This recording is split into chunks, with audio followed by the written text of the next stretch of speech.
Now, in the aftermath of the shooting, protesters filled the streets to call for change. Christian Harsa was at the demonstration when it first kicked off earlier today. The community continues gathering this evening. He joins us live with more. Christian.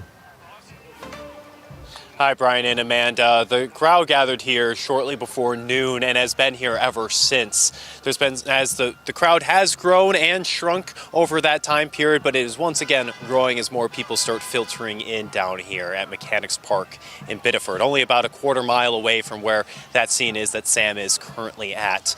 Around 1 o'clock, shortly before, they started making their way up towards Senator Susan Collins' Biddeford office.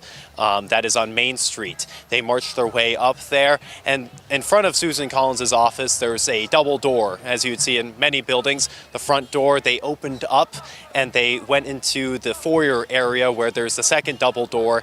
They were banging on that glass door, calling for Susan Collins to drop out. They want Susan Collins to defund ICE. She is the chair of the Senate Appropriations Committee in Washington, and overall people are frustrated with Senator Susan Collins, and this is what one protester had to tell us about the senator.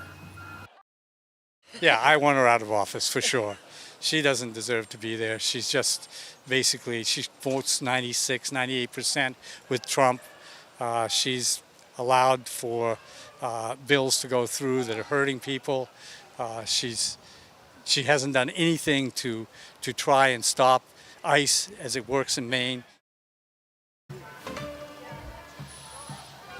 Yeah, that protester was just one of many that I've spoken to who are frustrated with Senator Susan Collins.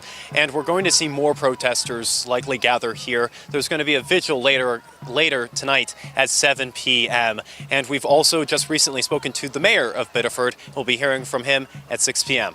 Brian and Amanda. Christian Harsa live for us in Biddeford there. Thank you, Christian.